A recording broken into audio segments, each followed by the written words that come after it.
അനന്തതയെ കാണാൻ ഉള്ള ഉപകരണമല്ല കണ്ണ്. അനന്തതയെ കാണുകയല്ല കണ്ണിൻ്റെ ലക്ഷ്യവും ധർമ്മവും, പരിമിതിയെ കാണുകയാണ്. കാതിൻ്റെ ലക്ഷ്യം എന്തെന്ന് ചോദിച്ചു കഴിഞ്ഞാൽ ശബ്ദത്തിൻ്റെ പരിമിതിയെ അറിയുക.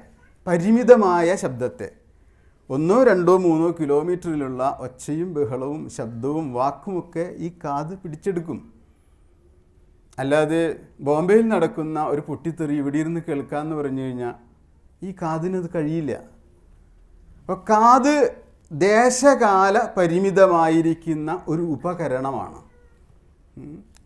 അതുകൊണ്ട് തന്നെ ഇതിൻ്റെ പേരെന്തെന്നറിയാമോ? കരണമെന്നാണ്. കാതൊരു കരണമാണ്.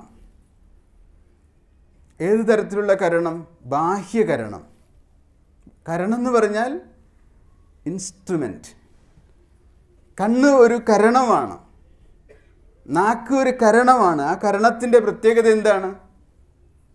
നാക്കിന് 2 സാധ്യതകളായിരിക്കുന്നത്. നാക്ക് കൊണ്ട് വാക്കുച്ചരിക്കാം, നാക്കിൽ രസഗുള വെച്ച് രുചിക്കുകയും ചെയ്യാം. അവൻ നാവ് ഒരേ സമയം ജ്ഞാനേന്ദ്രിയവും കർമ്മേന്ദ്രിയവുമാണ്. അതുകൊണ്ടാണ് നാവിനെ ഒതുക്കിയവൻ ജീവിതത്തിൽ രക്ഷപ്പെട്ടു എന്ന് പറയുന്നത്. 2 ഇന്ദ്രിയങ്ങളാണ്. നാവ് കൊണ്ട് വേണമെങ്കിൽ ഒരാളെ നമുക്ക് വധിക്കാം. നാവിലേക്ക് എല്ലാം ഇട്ടുകൊടുത്ത് നമുക്ക് സ്വയം രോഗിയായി തീരുകയും ചെയ്യാം. അപ്പോൾ നാവ് വളരെ പ്രത്യേകതയുള്ള, ഏറ്റവും കൂടുതൽ മെരുക്കേണ്ട ഒരു കരണമാണ് നാവ്. ഒരേ സമയം സ്ക്രൂ ഡ്രൈവറും സ്പാനറുമാണെന്ന് പറയുന്നത് പോലെ അത് സ്ക്രൂ ഡ്രൈവറുമാണ്, സ്പാനറുമാണ്. അങ്ങനെ മൾട്ടി പർപ്പസാണ് അതിൻ്റെ ധർമ്മമായിരിക്കുന്നത്. ഇപ്പോൾ 5 ഇന്ദ്രിയങ്ങളുണ്ട്: കൈ, കാല്, നാക്ക്, വാക്ക്, അതുപോലെ ഉപസ്ഥം, പായു. ഇതൊക്കെ കർമ്മേന്ദ്രിയങ്ങളാണ്. ജ്ഞാനേന്ദ്രിയങ്ങൾ ഏതെന്ന് ചോദിച്ചു കഴിഞ്ഞാൽ കണ്ണ്, കാത്, മൂക്ക്, ത്വക്ക്, നാക്ക്. അതാണ് ജ്ഞാനേന്ദ്രിയങ്ങൾ. 5 കർമ്മേന്ദ്രിയങ്ങളും 5 ജ്ഞാനേന്ദ്രിയങ്ങളും. ഈ 5 കർമ്മേന്ദ്രിയങ്ങളും 5 ജ്ഞാനേന്ദ്രിയങ്ങൾ കൊണ്ടും ജീവൻ അല്ലെങ്കിൽ ഒരു മനുഷ്യൻ വ്യവഹരിച്ച് തീരുന്നുണ്ടോ? അപ്പോഴും അവൻ വ്യവഹാരക്ഷമതയുള്ള ഒരു ജീവിയല്ല. അവന് ഉള്ളിലും കരണം വേണം, ഉള്ളിലും ഉപകരണങ്ങൾ വേണം. അതുകൊണ്ട് അന്ധക്കരണങ്ങൾ ഉണ്ടായിരിക്കുന്നു. അന്ധക്കരണങ്ങൾ ഉള്ളത് കൊണ്ടാണ് ബാഹ്യകരണങ്ങൾക്ക് പ്രക്രിയാസാധ്യതകൾ ഉണ്ടാകുന്നത്. എന്നുവെച്ചാൽ എന്തെങ്കിലും ചെയ്യണമെങ്കിൽ ഉള്ളീന്ന് പറയണം. ഉള്ളീന്ന് പറഞ്ഞു കൊടുക്കുമ്പോൾ പുറത്തുള്ളത് ചെയ്യും. മനസ്സ് പറയണം കൈയോട് അതെടുത്തോളൂ, അല്ലെങ്കിൽ കാലിനോട് പറയും അങ്ങോട്ട് പോയിക്കോളൂ എന്ന് മനസ്സ് പറയണം. അപ്പം മനസ്സ് ഒരു അന്ധക്കരണമാണ്. അന്ധക്കരണം എന്ന് പറഞ്ഞാൽ തന്നെ 4 ഫാക്കൽറ്റികൾ അതിലുണ്ട്. 4 ഫാക്കൽറ്റികളാണ്. നമ്മൾ ശ്രദ്ധിച്ചിട്ടില്ല ഇതൊന്നും.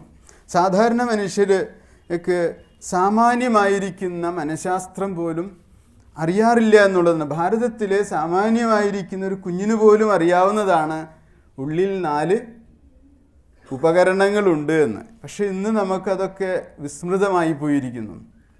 അത് ഏതൊക്കെയാണെന്ന് ചോദിച്ചു കഴിഞ്ഞാൽ മനസ്സ്, ബുദ്ധി, ചിത്തം, അഹങ്കാരം. ഇത് 4 ഫാക്കൽറ്റികളാണ്.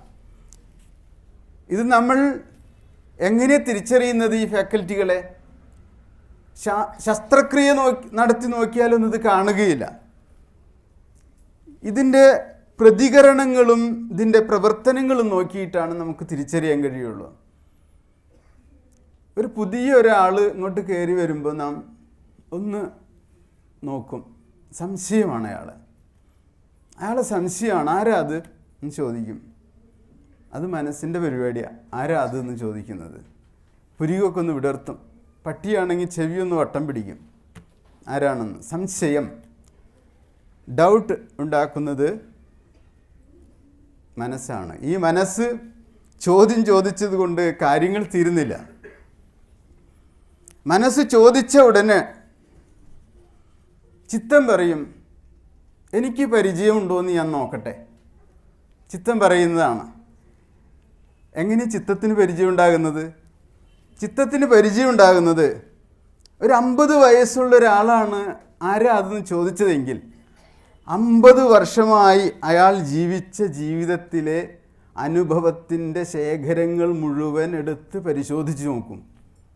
ആദ്യത്തെ ഒരു 3 വർഷക്കാലത്തെ അനുഭവങ്ങൾ സ്മൃതിയിൽ വ്യക്തമായി തെളിയണമെന്നില്ല. എന്നാലും 3-4 വയസ്സിന് ശേഷമുള്ള എല്ലാ കാഴ്ചകളും നോക്കി ആ മുഖത്തിൻ്റെ എല്ലാ രൂപരേഖകളും മനസ്സിലാക്കിയിട്ട് ചിത്തം പറയും, അത് ഇന്ന ചേട്ടനാണ്, അത് അരവിന്ദാക്ഷൻ ചേട്ടനാണ് എന്ന് പറയും. ചിലപ്പോൾ അരവിന്ദാക്ഷൻ ചേട്ടന് ഇത്തിരി വയസ്സായി എന്ന് പറയും. അതാരാ പറയുന്നത്? ഇത് അരവിന്ദാക്ഷൻ ചേട്ടനാണെന്ന് പറയുന്നത് ആരാണെന്ന് ചോദിച്ചു കഴിഞ്ഞാൽ അത് ചിത്തത്തിൻ്റെ പണിയല്ല, അത് ബുദ്ധി പറയുന്നതാണ്. ബുദ്ധി അതുകൊണ്ട് ഉറപ്പിക്കുന്ന ഒരാളാണ്, നിശ്ചയാത്മികയാണ്, നിശ്ചയിച്ച് പറഞ്ഞു കൊടുക്കുന്നത്, തീരുമാനിച്ചു കൊടുക്കുന്നതാണ്. ഇത് ഡിസിഷൻ മേക്കറാണ് ബുദ്ധി എന്ന് പറയുന്നത്. അപ്പോൾ ഉടനടി അഹങ്കാരം പറയുകയാണ്, ഓ അദ്ദേഹം നമ്മുടെ ആളാണല്ലോ. നമ്മുടെ ആളോ? അതെന്താണത്? ഒരു കോൺഗ്രസ്സുകാരനാണെങ്കിൽ അത് കോൺഗ്രസ്സുകാരൻ, അതാണ് ഈ നമ്മുടെ ആളെന്ന് പറയുന്നത്. അഹങ്കാരം ഇന്ന് അഭിമാനിയാണ്.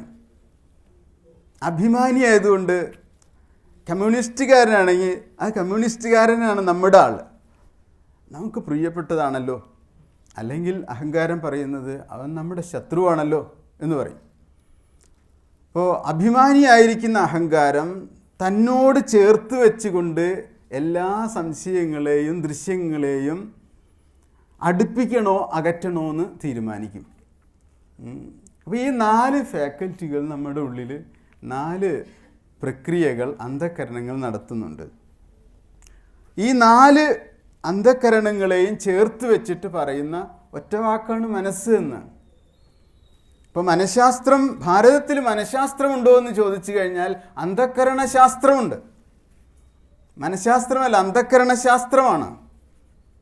കുറച്ചുകൂടി വിശാലമായിട്ട് പറഞ്ഞാൽ ഭാരതത്തിൽ മനഃശാസ്ത്രവും ഇല്ല, അന്ധകരണശാസ്ത്രവും ഇല്ല, ബോധശാസ്ത്രം മാത്രമേ ഉള്ളൂ. ഇതൊക്കെ നടക്കുന്നത് എവിടെയാണ്?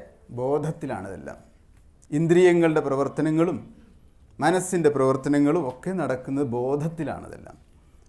അപ്പോൾ ഇന്ദ്രിയങ്ങൾക്കും മനസ്സിനും പിന്നിലിരുന്ന് ഈ പ്രക്രിയകൾക്കും ഒക്കെ വെളിച്ചം പകരുന്ന ഒരു സ്രോതസ്സാണ് ഈ ബോധം എന്ന് പറയുന്നത്.